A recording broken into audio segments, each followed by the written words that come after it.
Hello, and welcome to the latest episode of the Video Game Choo Choo podcast. I am your host, John. With me this week is there was only one left standing. The rest of the crew has fallen due to various circumstances involving espionage, backstabbing, poison, and other kinds of sneaky death. I heard Michael got shot by a sniper. I don't know what's going on. We're the only ones left, Trex. Hello, I killed them all to rise to the top. And now I'm here. Fair enough. Well, then we've solved the mystery. Thank you very much for complying. You're welcome. You win the chance to be on this episode of the show. How does it feel? I'm out. Bye. Well, just kidding. I guess that's that. I'm back. Oh, okay. And don't worry, everybody. This is one of those shows where death just gets reset every episode, so you don't have to worry about that. Everyone will be fine next week. At least I hope they will. We'll see how it goes. So, as you haven't guessed, I've got sneaky murder on the mind because I've been playing Danganjohnpa for 3 days straight, like, doing nothing else, and I know that you've basically been doing that too. Yeah, and me and John have been talking about it, so... Ooh. Now, we're not going to get into spoilers because we've actually been throwing around the idea of doing a full-on spoiler cast in a little bit. But I just want to ask, how far are you, Trex? I just got to chapter 4, so I'm at the very beginning of it. Okay, so I just got to the investigation part of chapter 5, so I'm only a little bit ahead of you. Mm-hmm. Which just kind of tells me that you've been going a fucking ham on that game. Yeah, what was it? Wednesday, I played for 12 hours straight, and I ended the night with a migraine because my eyes hurt so bad. Oh man, that game is so long. Like, it's very long. Like, I don't remember the other games being this, like, I don't want to say padded, but kinda, yeah. It seems like it's like a good, like, extra third of a chunk longer than any of the other games. Yeah, I got that sneaking suspicion when I was playing. I was like, I don't remember it being this long. And when I played the other games, I read it on something awful, so, like, I was reading it and not just, playing it, so maybe that kind of edited out some time that I took. I don't know. That helps a little bit, but, like, to be honest, it is a visual novel, so there is only so much the trials can add to the time. Like, as long as you're able to figure out the puzzles pretty well, it's not that much more. Yeah, that's true. So I would say that reading it on essay wasn't that much different than just playing it, but you know how it is. Oh yeah, and I did watch the videos that they posted too, so... Of course. Yeah, I think the main reason it's taking me so long is just because I do all the hidden Monokumas and stuff. I'm very into that. Yeah, I don't really get too invested in that just because I do want to just get through the story and also so that way when I'm done with the story, I can unlock the like free range mode because that's something that I really look forward to. Just like talking to everybody, getting all of their friendship segments filled up, and I did that in Danganronpa 3 just because I love that cast so much, and I'm a lot more cold on the cast of 3, but I still feel like I'm going to do that at the very least for the characters that I care about. I made sure to do it for Himiko. Himiko is the best. She's so great.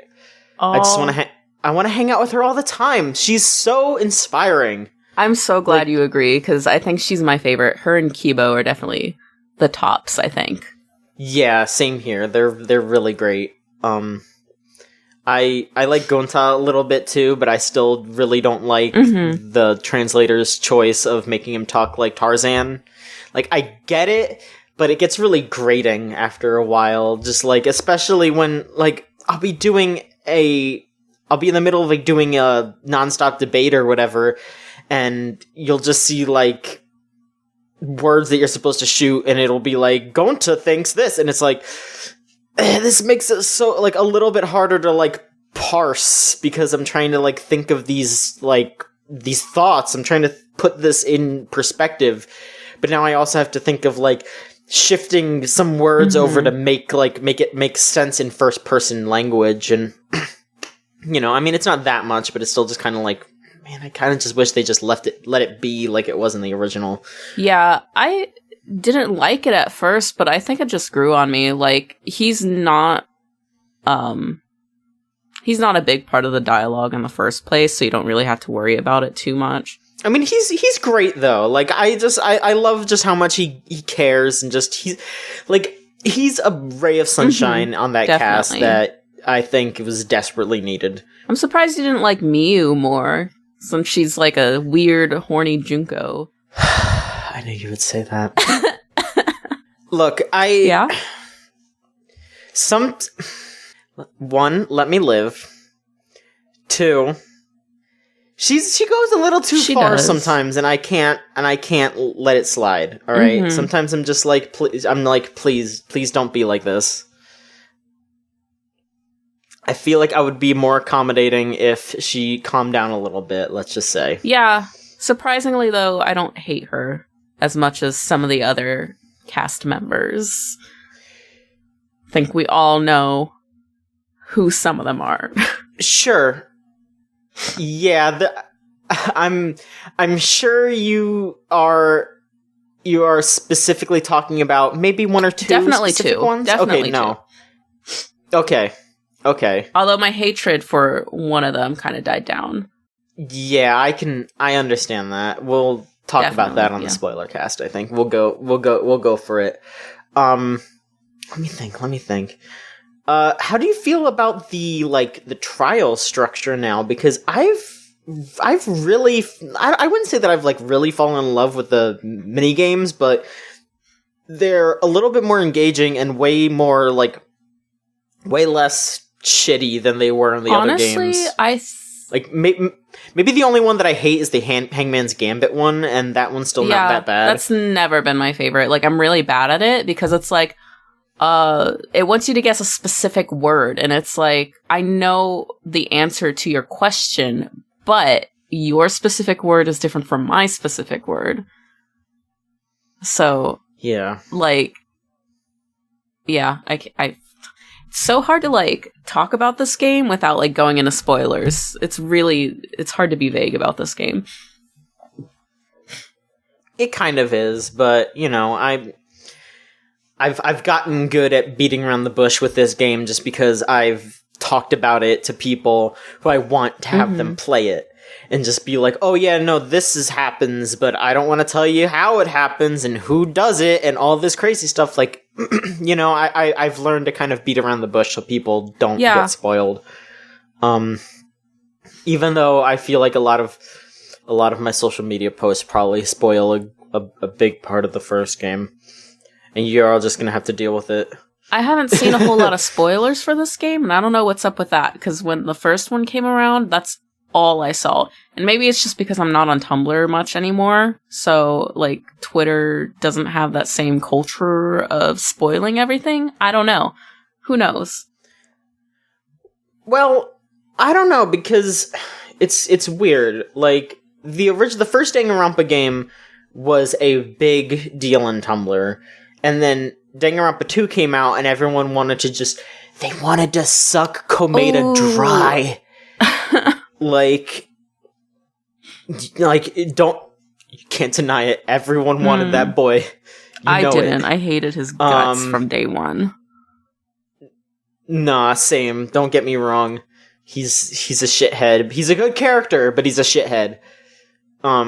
I feel like I'm gonna say this now in order to because I'm gonna reiterate it during the spoiler cast. There are characters that I like as characters, and there are definitely characters that I also want to wring their goddamn necks. Absolutely. Komeda's one of them, and then there's a character in V3 that is very much in that vein. They are a piece of shit. You're gonna Yeah, I shouldn't spoil anything, but just... I'm, like, trying to think of who it could be. I think I have an idea, but I'm not entirely sure. I think you know. Just if you think for a moment, you know. But, no, yeah, I mean, I feel like the first game was the only one that really, really went over with people, and I think the big reason why was because it was readily readable on SA. And then I feel like there was a small group of people who were into 2, but 1, it became a lot harder to read it because the mods on SA started to, like, implement blockage to keep people from reading it for free. And then 2, because the second game's official translation got announced, it never got finished on SA. So that's kind of why I don't think it, like, I haven't seen anything about V3 on Tumblr, except for, like, a handful of posts of people that I know who are really into Danganjohnpa, who just, like, you know, reblogged the designs of the characters when they first got announced. Like, oh, I think this character's cute, you know, like, stuff like that.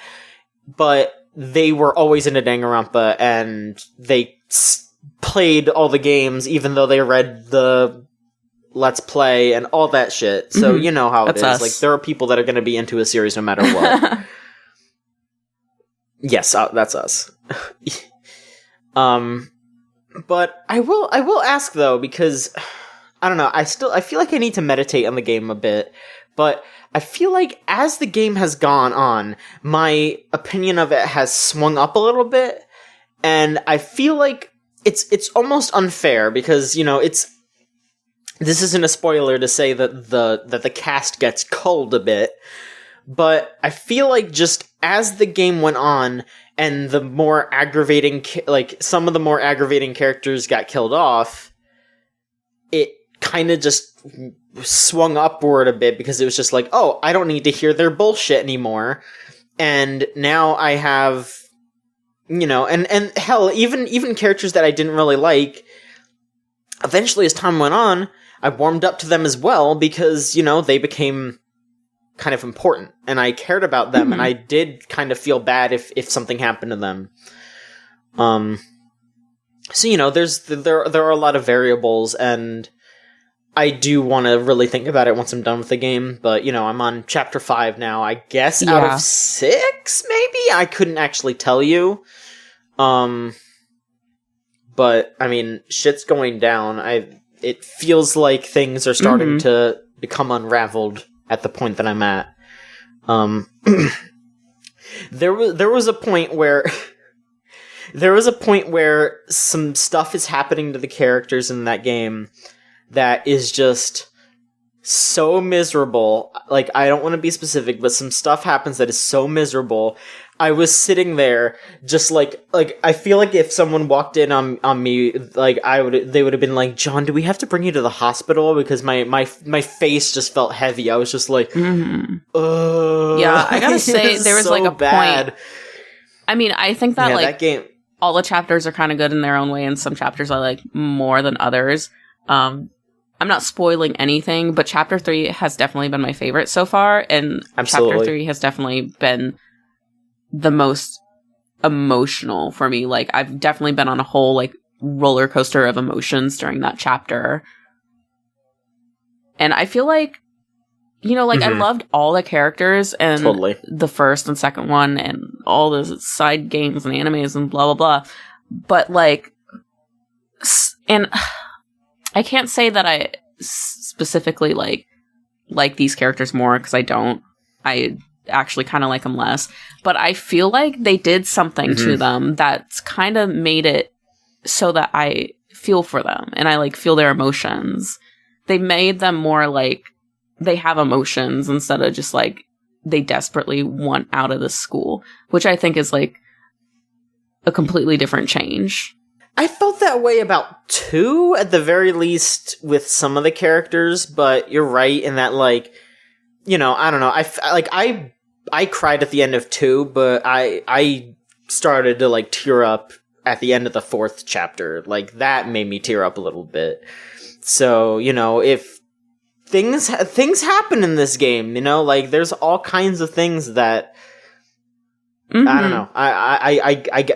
I gotta finish it, but it's interesting. It's a very interesting thing that Danganronpa V3 is. Well, yeah, I mean that's kind of all I can think of now that I've thought about it. We'll check up on Danganronpa in the future. I don't know exactly when we're gonna do a spoiler cast because Trex and I are pretty much like we're over halfway done with the game, both of us.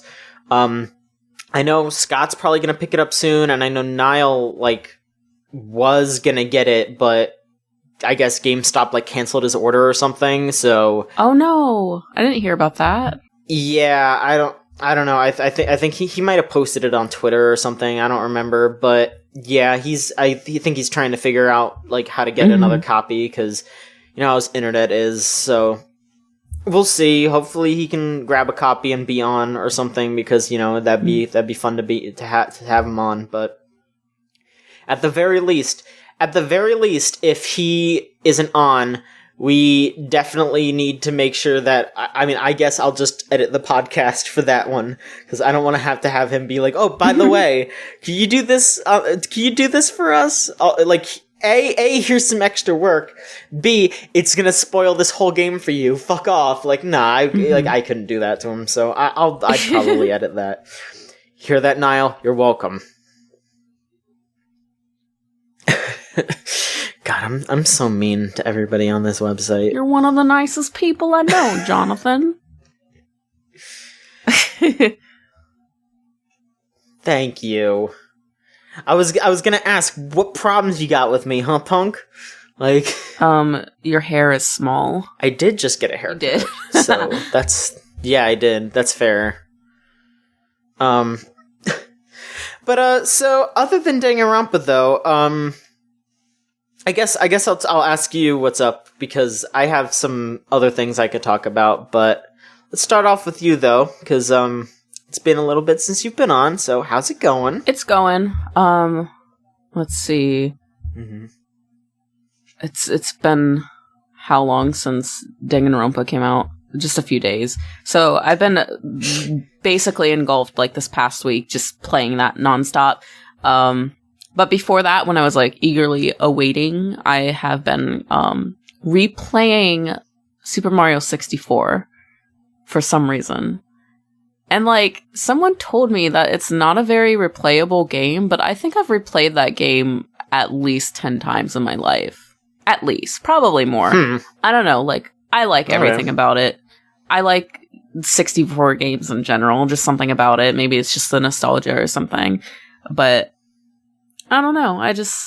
That's my thing.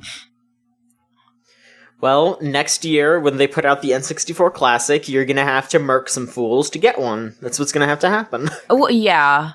I'm, considering it, because, I don't know, I already have a 64, and I already have all these games that I, had since I was a kid. So, do I really want, a smaller version with that? With the same games that I already have? Do I want to pay the money? I don't know. The only thing I was ever really considering was the SNES, which just dropped today as we're recording.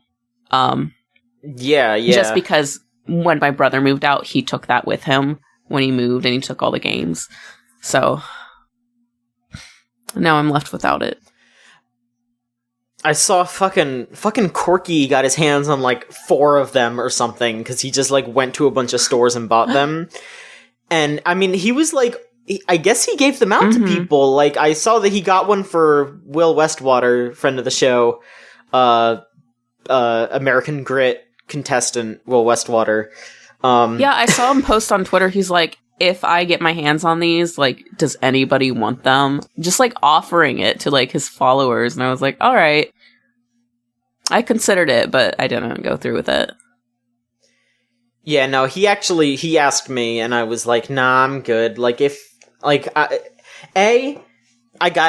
a Super Nintendo in my closet that I don't use, and I don't really have that many games for it, but it's I need to get those physical copies. You know me. I definitely like the physical copies. You've been seeing me posting on Twitter.com the past couple of days, just being pissed about physical DS Yes. copies. It's been horrible. It is agonizing going to GameStop and seeing those games in those little plastic sleeves and just thinking about what could have been. Yeah, I mean, It's I so definitely sad. agree with you. Like, if it doesn't have the case, then what's the point? Like, where am I even going to put it in the first place? Plus, like, just having the case is, like, really nifty and nice. Like, it's part of the whole, I don't know, it's part of the game. It's important. Yeah.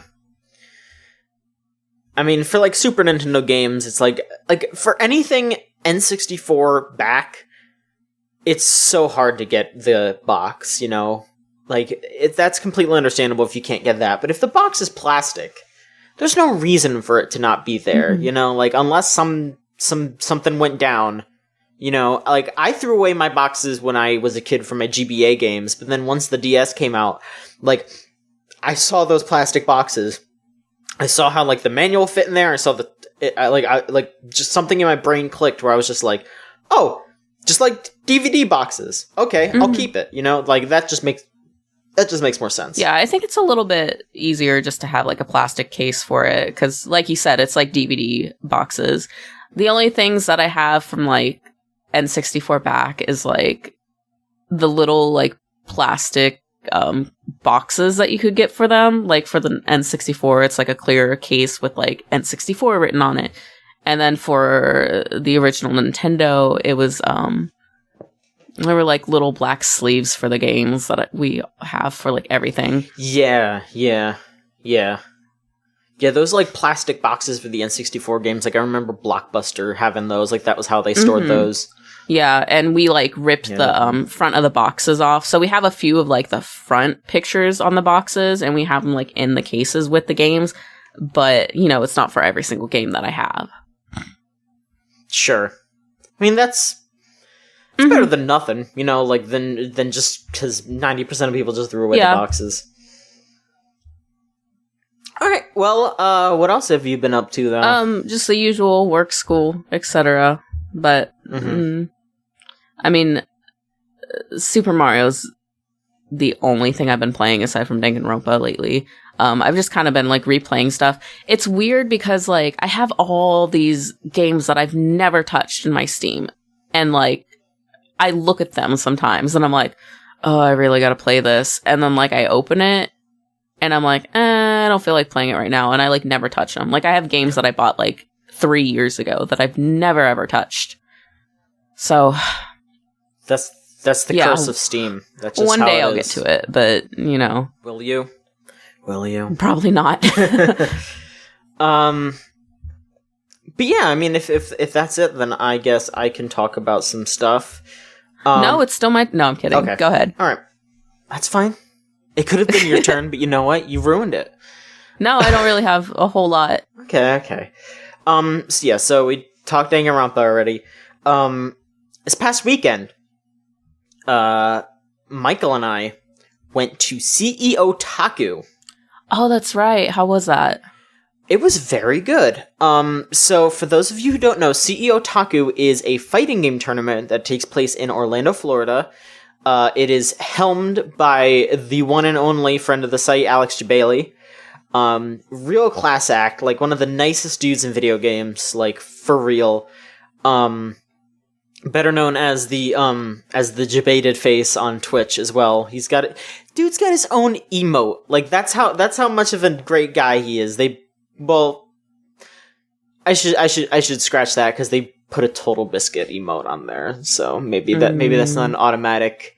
But look, Jabali's a real nice dude.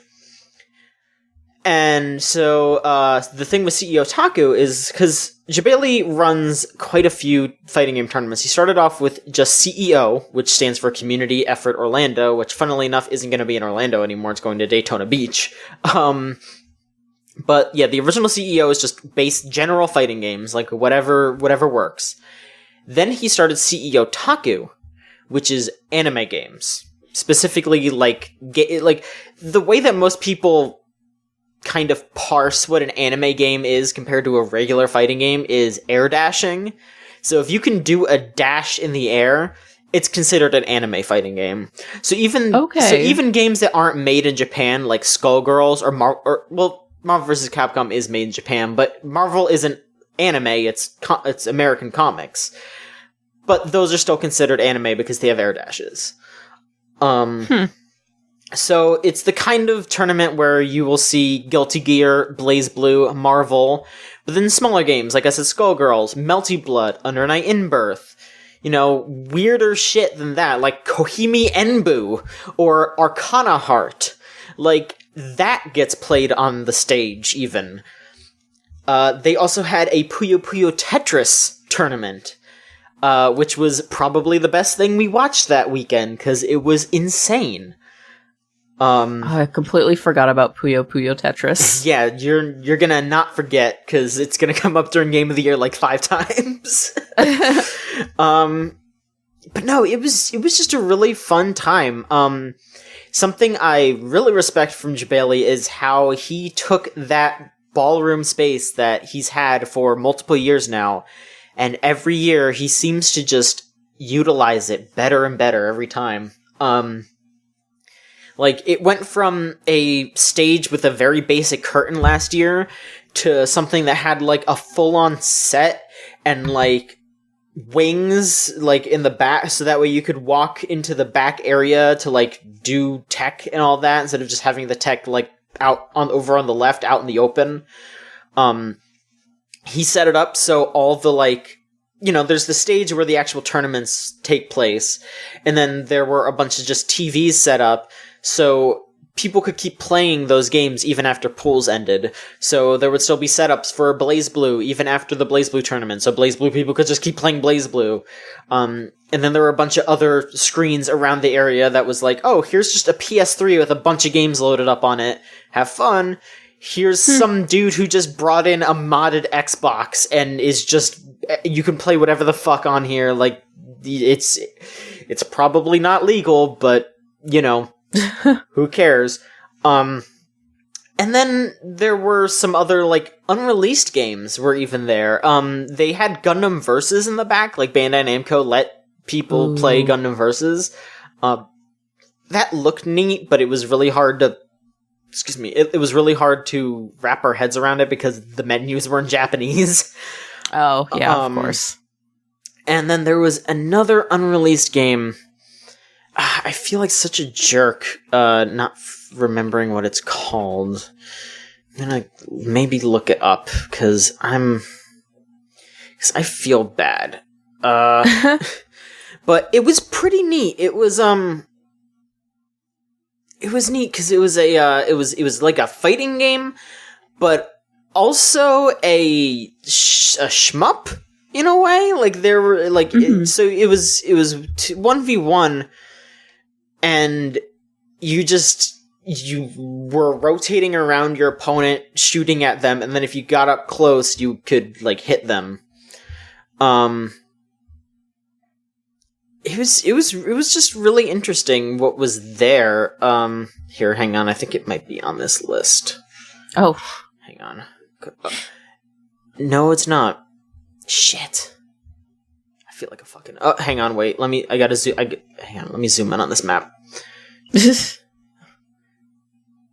Senko something. Senko no Ronde 2. That's what it was called. Yes. And I apologize for not remembering that name. But no, it was pretty neat. It was just it was pretty basic, because it was just like going around and just firing bullets and then trying to get in so you could do a melee attack. But the neatest part is that there was a meter at the top of this, right under your health, that as it filled up, you would be able to enter a boss mode. And then your character would basically turn into a mini boss from, like, a Gradius or something like that. And you would be able to do way more damage, but then if you get hit out of that, then you lose. Oh wait, no, you don't lose if it's a mini boss, but if the meter is full, you turn into final boss form. And if you're defeated in that, you automatically lose.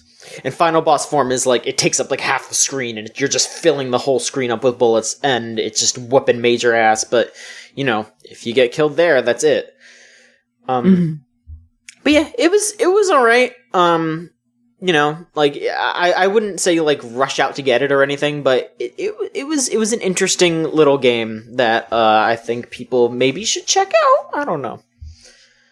And then, you know, we also sat in a room and watched Law & Order for a while, because that's Was that part of the convention? It kind of was. Oh. You know, because it was just Michael and I kind of just got tired after a bit, so we were like, you want to just go back to the hotel room? We were like, yeah. Go back to the hotel. We went to Wawa real quick, got sandwiches, sat down, watched some Law & Order. That's not bad. That sounds fun. Mm-hmm. I think if I went to a convention dedicated to fighting games, I would get bored pretty quickly. But... well...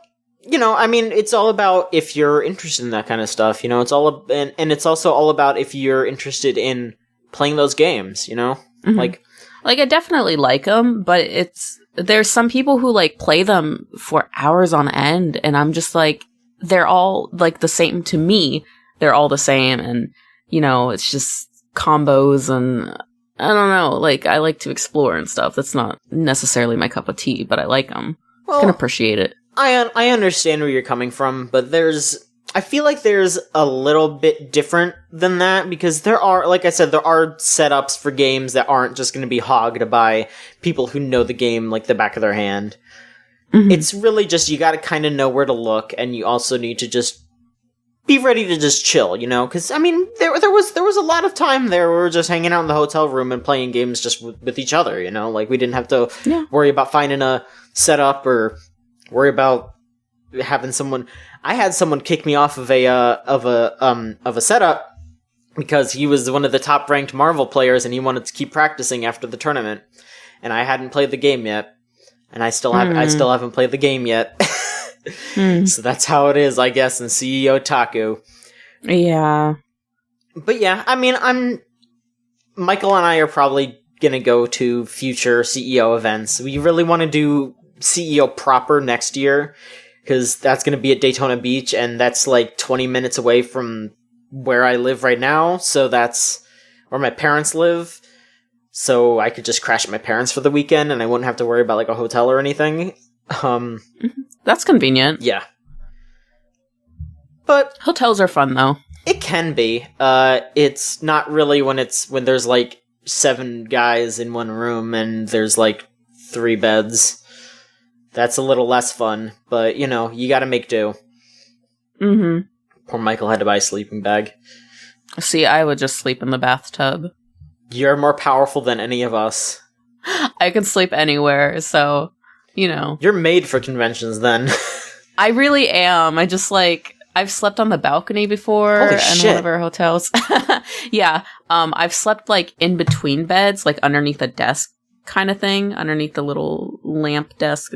I don't know. I've slept in places. I mean, I've slept inside the convention center before, too. Holy shit. How'd you get away with that? I got in trouble after, like, 2 hours. Oh, after 2 hours, but, you know. Okay. Jeez Louise. But no, I mean, that's probably the big thing that happened to me this week. The other, like, little thing that happened, I guess I'll just mention it briefly, is, so like I said, I've been, like, strangely invested in getting nice DS games, and so I recently picked up Mr. Driller Drill Spirits for the DS. Mm-hmm. And I saw that. And I sat there, and I just, like, looked at the packaging for a good, like, half an hour. I, like, leafed through the manual, and I, like, realized that I was the first person to leaf through the manual, because I guess whoever originally purchased the game didn't care, because I just heard the spine creaking as I turned the pages, and I was just like, this is what peace is all about. That's the best part. I love that. It was a great feeling. And then the game itself it's hard. Oh. I'm not good at it. It's a puzzle game where you're playing as a little dude named Susumu, and he's actually the son of the guy from Dig Dug. Huh. So you just play as him, and you're supposed to drill through the levels to reach the bottom. And the trick is that if a group of... Because it's a puzzle game, so there's like bits and pieces that are different colors. And if you match 4 pieces of dirt that are the same color, that you make it drop, then it vanishes automatically. And then your character has like 100 units of oxygen, so you have to kind of figure out how to get things to drop fast enough and how to clear out enough space so you can A, get to the bottom without running out of oxygen, and B, set up routes so you can pick up oxygen tanks. Because there's also stuff like brown blocks that you can't drill through without expelling a lot of oxygen. There are these like white stones that that don't go away if you get them in a line, so you have to break them one by one. There's all these different variables. And then as you go through the game, you unlock more characters, and those characters play differently. Like there's the only other character that I've unlocked is the dog. And his special ability is that he can climb, like, instead of just being able to climb up you can kind of set up, like, stairs, so you can step up one step. The dog can actually jump up an extra block high step. So you can kind of jump up a little bit, but he uses up oxygen faster. Oh. So it's all a balance. Mm-hmm. But it's fun. That's interesting. I've seen the game. I've definitely seen the game, but I've never, like, taken the time to, like, look and see what it's about. Yeah, so, I got this recommended to me in a way by an episode of Retronauts. I thought the game seemed neat. What they actually recommended was to get the DSi version of the game, which you can get on the 3DS. Like, you can get it through the 3DS eShop without any issues. So I guess that would be the version that I would recommend, because that's the one that has, like, every feature. But Drill Spirits is fine. Like, I got it for, like, $8, which is actually a steal for that game. But, if you're interested in that, I guess I would rather recommend the DSi game. I think that's called, like, Drill T Drop or something like that. I can't remember exactly what it's called, but yeah, the DSi version's the one to get. But yeah, I mean, that's basically what I've been doing this past week. Yeah. It sounds fun. Sounds like a good time. Alright, so you want to move on to the news? Totally. So we're each going to do 2 news stories. How about to keep us from getting too fuddled, let's just do both 2 in a row. So you just go ahead and do yours, and then I'll do mine. Okay. So go right ahead. So the first news, I'm going to start with semi-bad stuff first, and then end it with the good stuff, so we're not too depressed. So Fortnite and PlayerUnknown's Battlegrounds.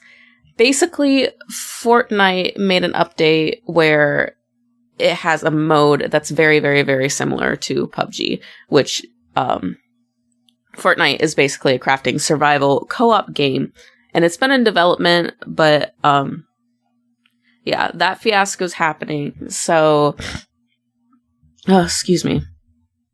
If you don't know what PUBG is, it seems like everybody knows at this point. Basically, you are on this island. It's very much like Battle Royale. You're on this island, you get dropped off on this island, and you have to kill 100 other players.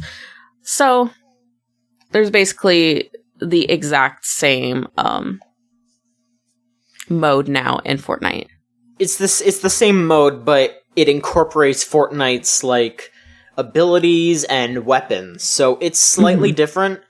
And the thing is that there are a lot of other PUBG ripoffs coming out because it's such a popular thing. It is the most played game out there right now, basically. So it's like when Overwatch came out and there was all those ripoffs and knockoffs. Just that, I mean, those basically use the exact same characters. So there's at least a little bit of difference. But then again, like, PUBG is basically the exact same as Battle Royale, the movie. Like, if you've ever seen that, it's exactly the same. So it's I mean, it's not exactly the same. They're not. You're just a bunch of dudes instead of Japanese school children, you know? Well, I mean... But you know how it is. I know. I don't want people coming in the comments. You know how they are. Yeah. But, I don't know. There's similarities between the two, and it's just... Of course. I don't play PUBG personally, so I don't know if how big of an issue this actually is. I just know they're quarreling right now, so... I saw that the issue was that PUBG uses the same engine that Fortnite uses, and they Unreal feel like Engine 4, yeah. Yeah, and they feel like it's a sort of... It's like a breach of trust. Mm-hmm. Because Epic made Fortnite, so they're kind of like, I thought we had something here. We were using your engine, and now you're using our idea. Mm-hmm. You know, it's kind of weird. Yeah. I don't know. I don't have a huge opinion on it because, I mean, I'm probably not going to touch either of them anytime soon, at least. So, you know. I might check out the Fortnite one because it's free and I think it's already playable on PS4, but you know. Yeah. In other news, in more positive light, Assassin's Creed Origins. There is going to be an educational mode that's releasing in the early 2018. Basically, it's a discovery tour where people can basically travel around an open world and visit locations. There's Alexandria, Memphis, and Giza Plateau, and you learn about the people working and the animals in their lives. And if you know anything about Assassin's Creed, it does take place in ancient Egypt with Cleopatra and stuff. So it's a lot of the tours are including like Great Pyramids and stuff about mummification and even the life of Cleopatra. So that's definitely something to look forward to. I'm actually pretty interested in it because I haven't touched Assassin's Creed in a long time. So I think that's a really positive spin on the game. For sure. Like, that's just super interesting that they would do something like that, especially because Assassin's Creed has, like, flirted with I don't want to say flirted with historical accuracy because there's so much dumb bullshit in that game, but that definitely seems like the kind of game where the people that were making it were like, we've put so much effort into studying this environment, this time frame, and I'm glad to see them be able to do something a little bit more concrete with it and just really celebrate the culture and the time period instead of just being like, well, we're in the time of the pharaohs. Oh, so you're gonna kill, like, Cleopatra with a bazooka and you're gonna turn into a bird twice and it's gonna be nuts. Because that's totally still gonna happen. Oh, yeah. But now there's also gonna be a mode where you get to actually learn who Cleopatra was. Yeah, I definitely think that's a really good way to incorporate learning about cultures in video games. Like, I feel like more games should do that. But, you know, and I feel like ancient Egypt's such like an interesting culture to learn about in general. And there's like a lot to learn with everything about it. So I have a question. Mm-hmm. This is just a for fun question here. If this became more prevalent and more games were doing it, what's a game or series that you would want to see a like educational, non-violent version of the world that you could like learn things in? What game or series would you want that in? Might need to think for a second. All right, I'll give my answer. Okay. I would want Pokemon, but I would want them to like set it up so you could travel around the world and like learn about what each of the Pokemon are based off of and like learn about what each area is based on. Because like Pokemon games have gotten so more into like this area is based on, you know, like every Pokemon game has had its land based on a real life area, but it's gotten way more specific. And I would just love, like, in Sun and Moon, if you could just go around and like actually learn about Hawaii and learn about all the different creatures that live there and all the environments and the culture. Like, I would love to learn about that and see and just have Pokemon, like those bright, beautiful graphics, just like help accentuate that rich culture. Yeah, definitely. I would definitely agree with that, because like you said, learning about like where the Pokemon stemmed from, like it's not just about like animals, but also like different mythology and stuff like that. And I think that would be really, really interesting, especially since it has such like a wide audience and children are, the main audience. So you get a lot of children learning about mythology and animals and, hopefully one day regions around the world. I think that'd be really good. For sure. Do you have one yet? No, I'm agreeing with the Pokemon thing. Fair enough. A lot of the games that I'm thinking of are like super like fantasy related, so it really doesn't have any meat to it. Okay, I mean, if there's like if you have any like weird answers, even you don't have to be too serious about it. Mm-hmm. You just want to go around the world of.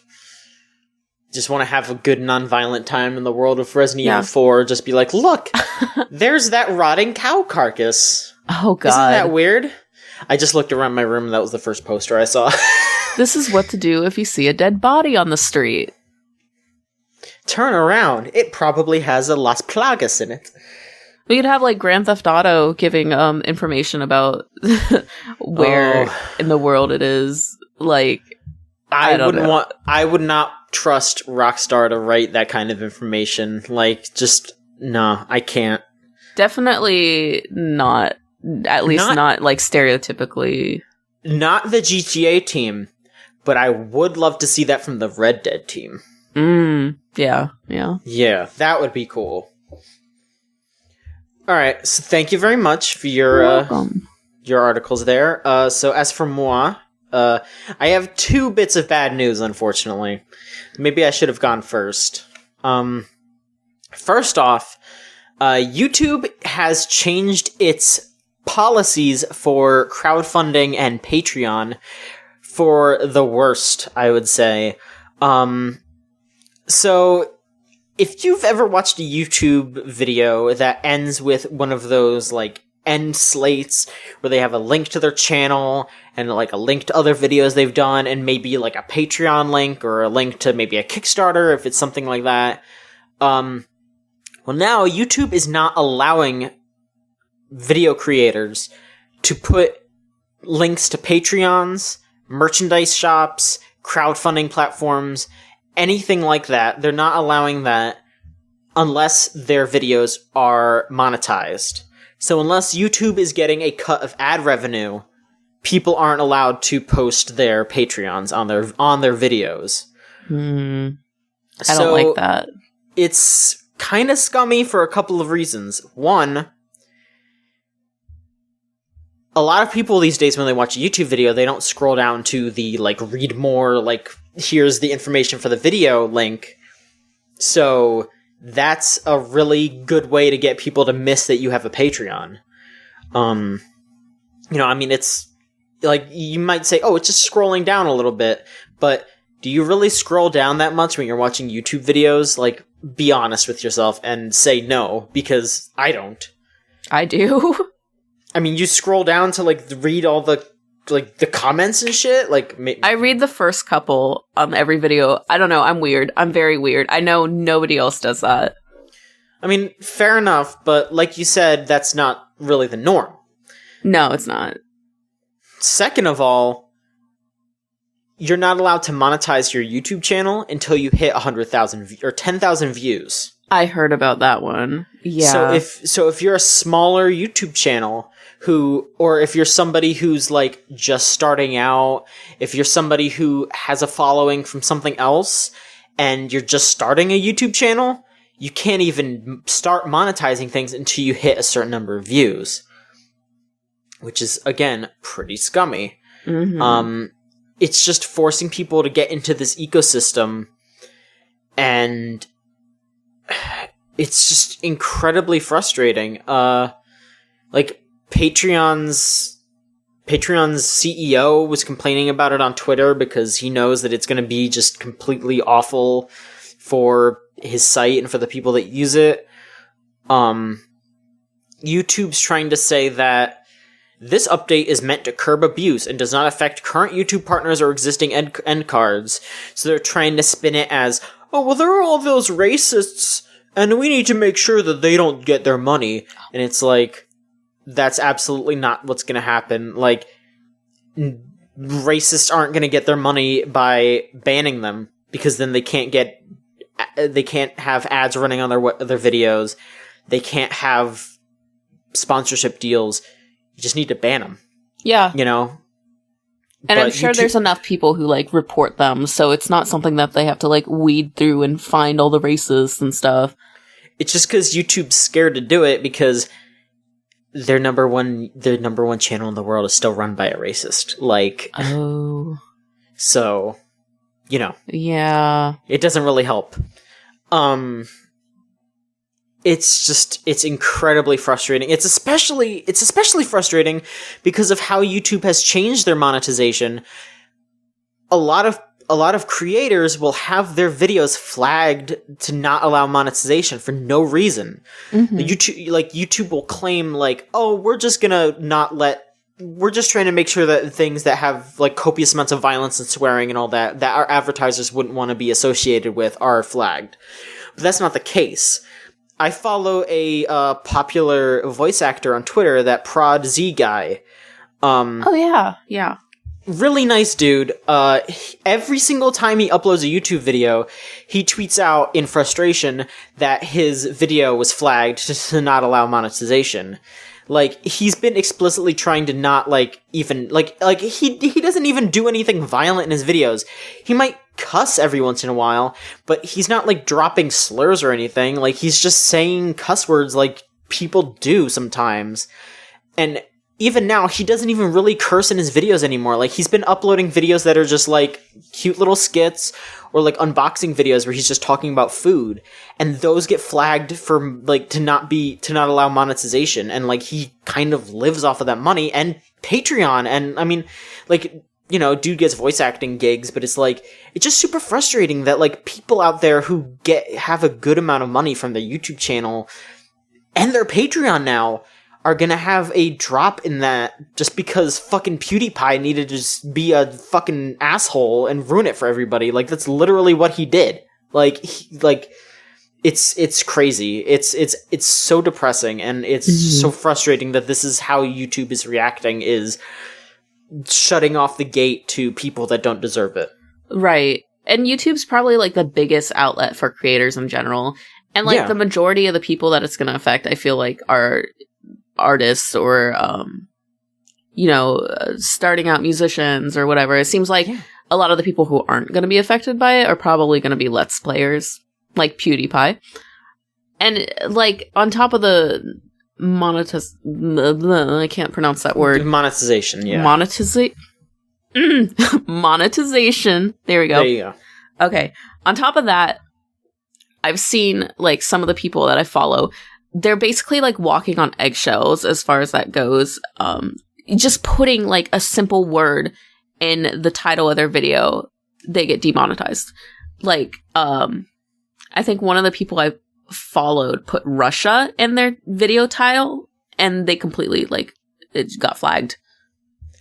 And I mean, I know that there's some people who are getting flagged just for like talking about LGBTQ issues in their videos. That was a big thing. Yeah. Which is just awful, you know? Like, people are just talking about their lives and they're getting flagged for inappropriate even though they're just talking about who they are. Like, it's a fiasco. YouTube is a complete mess right now, and it's just so frustrating because it's near essential these days, you know? Like, it's one of the biggest entertainment, information, anything outlets. Like, it's baffling. It really is.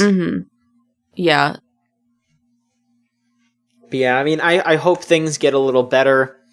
You know, it's very frustrating, but hopefully people can still survive and live off of this and get the recognition they deserve, you know? Definitely, yeah. So our next bit of bad news... Give me a minute, that was rough. This is crying? Gonna be no, I'm not. I'm just like, I'm a little sad. No, I'm upset, but I'm not crying. It's news time. Yes, it is.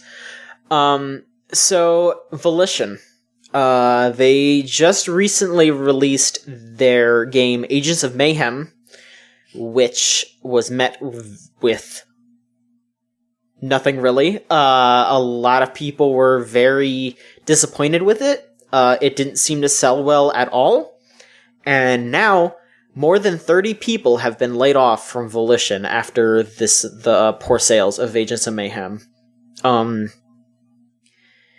They not just Agents of Mayhem. Some of the blame may be set on Saints Row: Gat Out of Hell, that also sold very poorly. Mm-hmm. Since Deep Silver picked up Volition after THQ shut down, both their games have sold pretty poorly.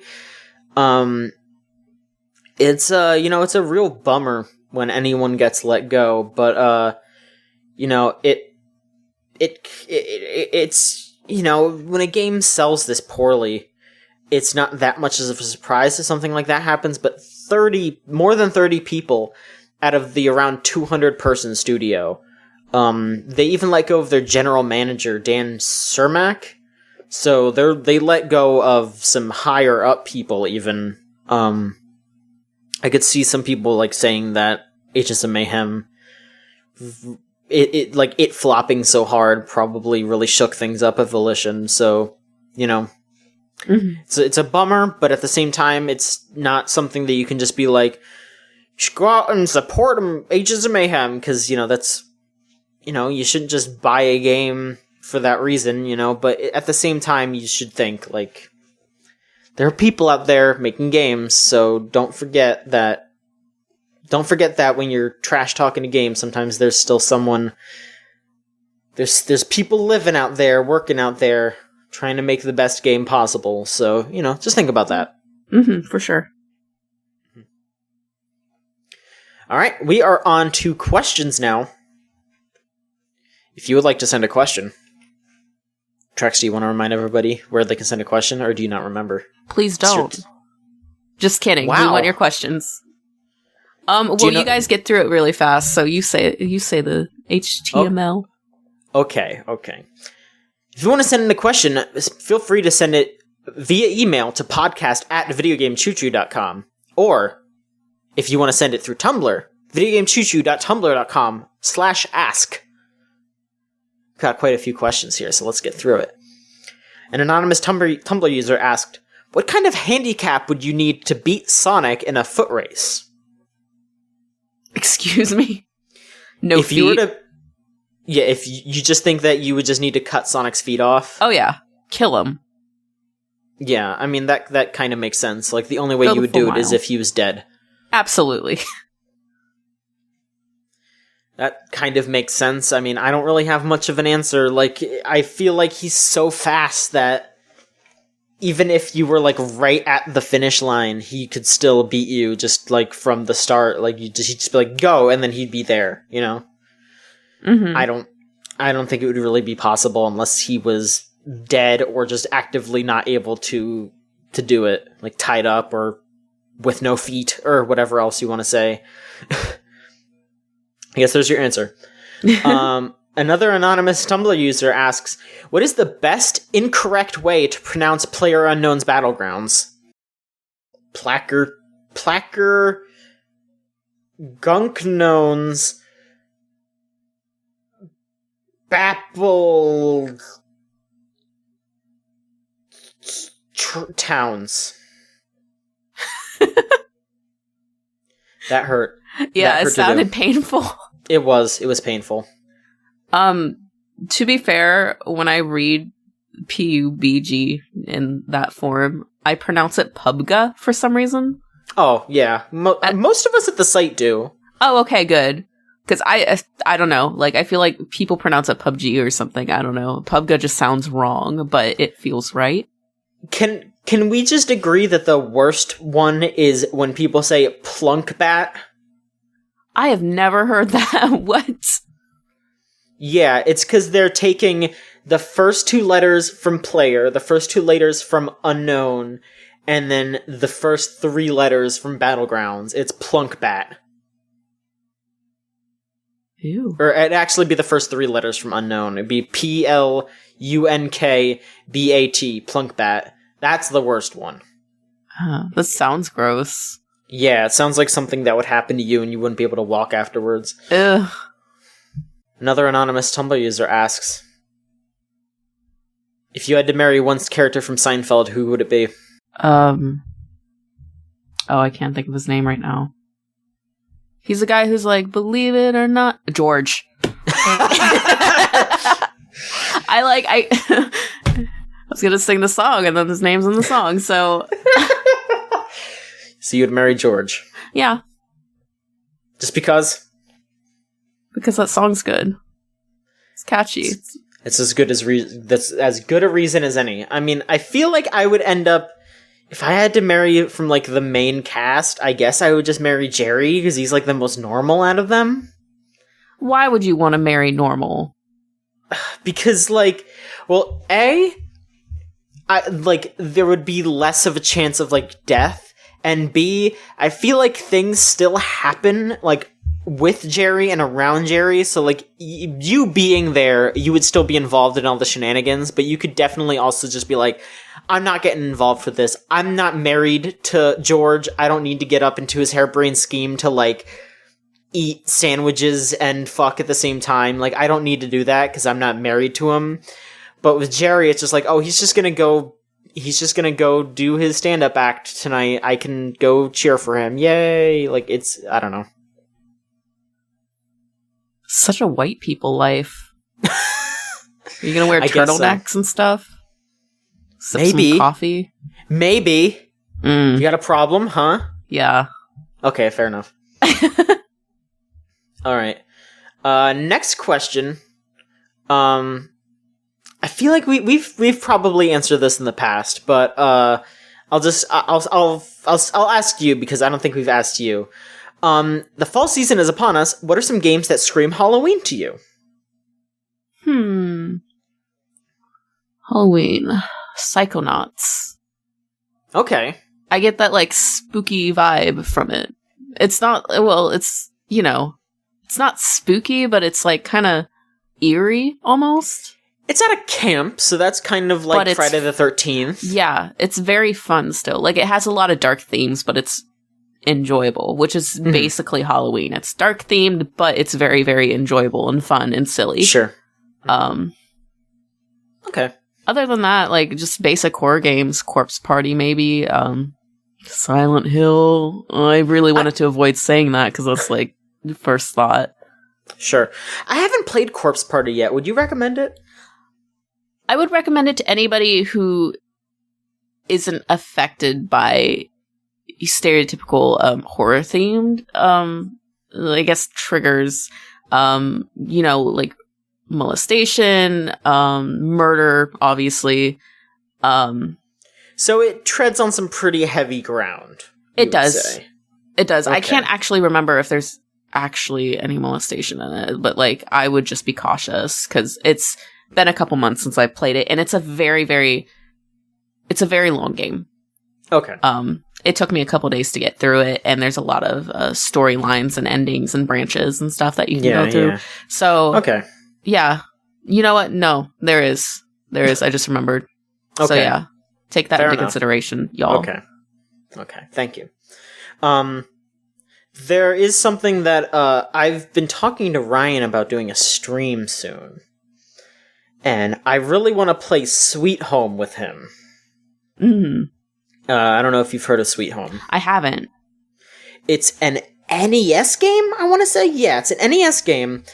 And it was made by Capcom, and it's based on a Japanese horror movie. And it's actually, it's pretty much the progenitor of Resident Evil. Like, it's where they got a lot of the ideas to eventually make Resident Evil. But it's one of those games where, like, there's different characters, and they each have different abilities, but they can die for good. So you have to make sure to, like, keep people alive so you can get the best ending, and there's just all kinds of, like, super weird visuals, and I don't know. I haven't personally played it, but, I mean, that's what the stream's going to be about, but I definitely want to, I want to check it out for Halloween. For sure. Okay. Let's see here. We got a question from Tumblr user Century Punk, who asks, Gachapon games are fairly evil, but what property could get you to put money into one? Q items. It doesn't matter, because, like, I love Gachapon anything. Like, I don't know. Put, like, the ugliest prize in there, and I'm on it. Have you played any of the Gachapon games, like your Love Lives, your Fate Grand Orders, your Puzzle and Dragons? Mm-hmm. I've played Love Live, and, like, I don't know. Like, I like collecting things. Everybody knows that. I like collecting, and man, those games get me, and they get me to waste money on them, and it's, oh my god, it's a guilty pleasure. I'm gonna have a meltdown. I have actually never spent any money on any of those. I have played I played a little bit of Puzzle and Dragons, which was okay. Mm-hmm. I played a little bit of Fate Grand Order, which was kind of dumb. I talked about it on here a couple of times. It's pretty stupid. I'm trying to think what else I played. I had to have played something else. I don't remember. But I haven't put any money into those things. I feel like I would have said if, like, Nintendo put out something like that.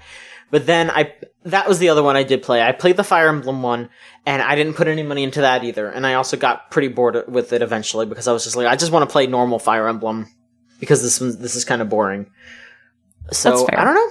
I really don't know what it would take to have me spend money, because I see it as a free thing, you know? I don't play those games that often and for that long to, like, really feel like I need to spend money on it. You know, if I get a nice character, I'm just like, oh, cool, I got a nice character. But if I don't, I'm just like, all right, well, I have this nice character from the beginning of the game. I'll just keep feeding them. You know, like, I don't freak out about that kind of stuff.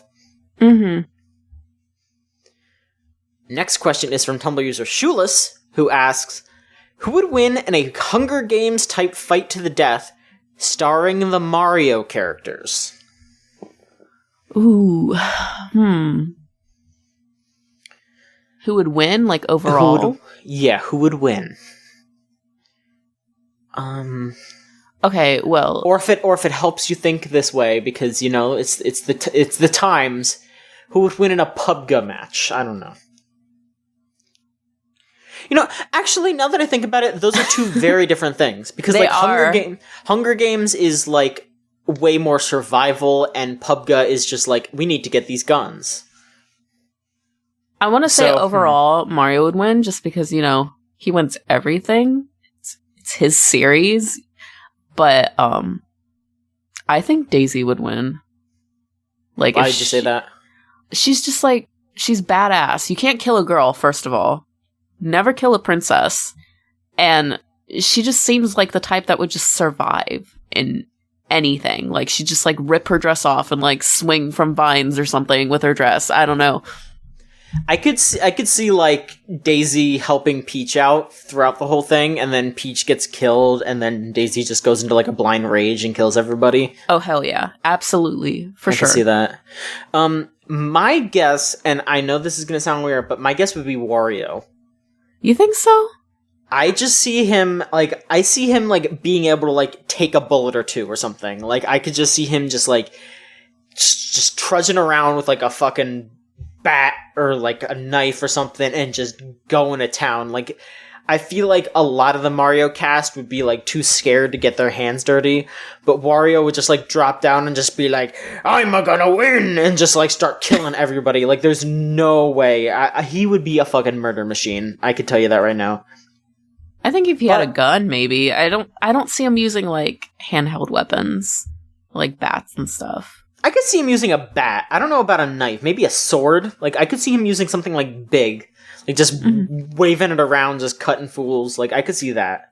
Yeah. But then at the same time, like you said with Daisy, I feel like Wario would, like, kill Peach in front of Daisy because he's all sadistic and shit, and would just be like, oh, Daisy, I killed a princess, and then Daisy just, like, snaps and snaps his neck.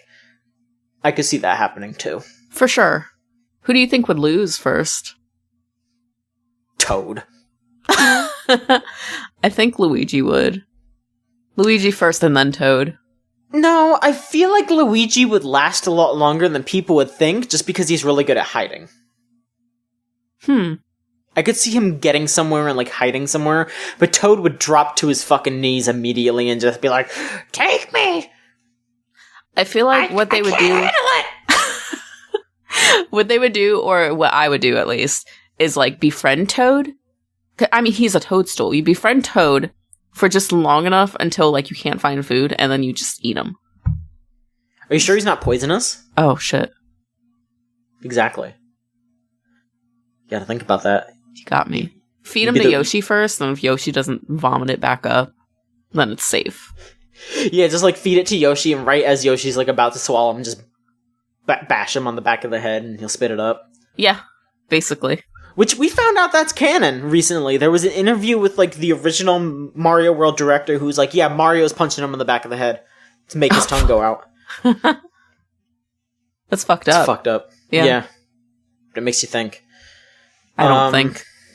Fair enough. Let's see here. Okay, we got one more question. Again, if you want to send questions, it's podcast@videogamechoochoo.com or videogamechoochoo.tumblr.com/ask. This last question is, has the crew ever considered getting their own mascot? It might help to expand your audience and sell future merchandise. That is an interesting question. Do you want to answer that? Well, I do kind of want to tease a little bit, because we are working on some things. I don't want to get too far ahead of ourselves, because, you know, I don't want to promise anything and then have it take a lot longer, but we're working on some stuff. We are probably going to have a mascot soon. That is something that will probably happen. We'll talk about that more in the future. But, you know, things are moving along. You know, we're working with people, and people have done things. Trex, you have done a lot of things for this so far, so I would just like to shout you out for real quick. Yay! But you know, fun. I'm sure we'll reveal things as it goes. I'm sure that we'll have some stuff revealed sooner rather than later. But it's a process. And I would like to get it done soon, so that way everyone can enjoy the site and not have it crash so often. Yeah. That's my number one priority, is that, and then also making it look nice on phones.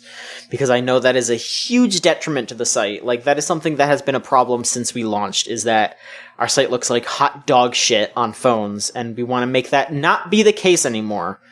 So we'll fix that, we'll make the site look nice and pretty. We'll, maybe you'll have a cute little mascot that might, I can't promise shirts or anything, but I would love to have shirts. That would be really cool. Draw us fan art. Yeah, maybe draw fan art of the mascot when we show them. That would be cool. I don't know. Or just draw us, you know, because it would be cute to have a little showcase of fan art on the site. That would be cute. Yeah, we could do that in the future. But yeah, we'll discuss that later. For now, let's wrap up the podcast. Okay. Trex, thank you for being on. It's been real, John. It's been real. It has been a delight. Yes, it has. I'd just like to remind everybody, if you are listening, to check out our iTunes page and subscribe if you are able to. Just subscribe through however you can subscribe to keep up with all our goings-on, all of our podcasts, all of our subscribe to us through an RSS feed so you can look at all of our articles whenever they happen. Follow us on Twitter at VGChoochoo. That is VGChoo. There's a Tumblr, videogamechoochoo.tumblr.com. Like I said, our iTunes page, go subscribe, rate, and review, because that helps our numbers. That gets more eyes on our prize, you know? That helps us out more than anything. We also have a Discord channel, which is at thegamezone.zone. So if you just type that into your browser, you will be welcomed to our Video Game Choo Choo Discord channel, where every week we have an anime viewing night. We also have regular game nights where people just play games. You know, if you play League of Legends, there are people in there who play that, like Dota, PUBG, Hearthstone, Overwatch, fighting games, anything you could possibly want. There is definitely somebody in there who's playing. There's a place to showcase art if you're artistically inclined. There's even a wrestling room if you're one of those fucking weirdos who still like wrestling these days. No, I'm not going to be mean. I liked wrestling not that long ago. But please, feel free to interact with us throughout any kind of way. We're all online. We're always online. And we're ready to hang out. Trex, is there anything you want to shout out before we wrap up? No. Don't talk to me. Just kidding. Okay. Please join us every day. Yes, every day is great at Chooch. And we will see you next week with another episode of the Video Game Choo Choo podcast. Good night.